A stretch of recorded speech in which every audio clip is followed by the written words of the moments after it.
राजधानी recording studio Belwatia.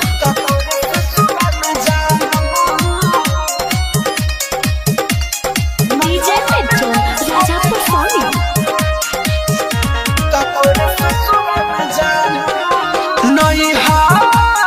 नैहरा में 10 गो के खालू काकोरे ससुरा में जालू काकोरे ससुरा में जालू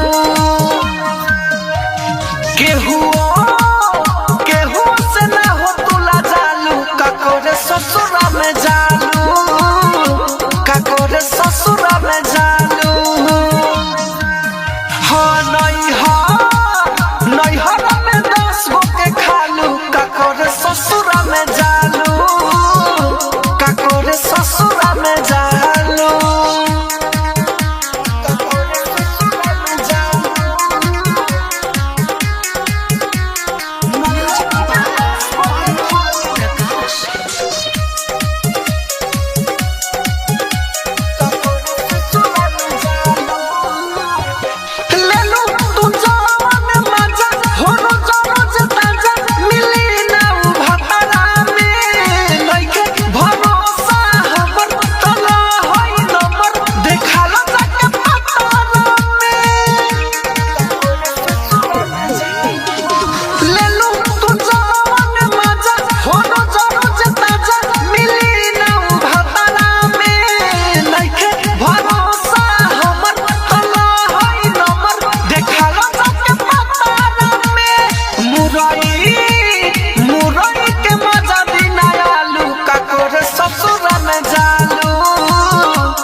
ससुरा में जालू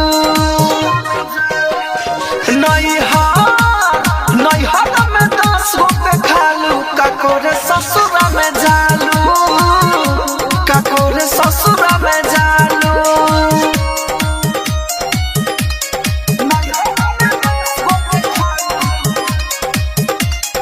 डीजे मिट्टू राजापुर सोनी।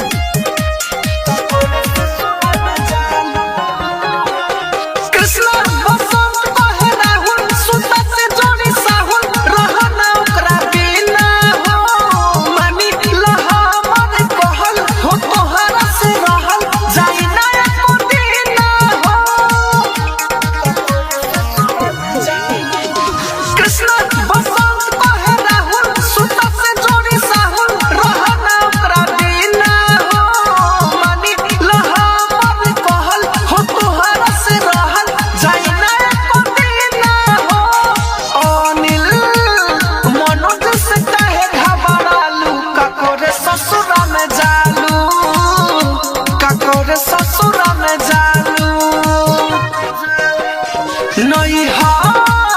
नैहरा में 10 गो के खालू काकोरे ससुरा में जालू काकोरे ससुरा में जालू। राजधानी डिजिटल रिकॉर्डिंग स्टूडियो बेलवतिया।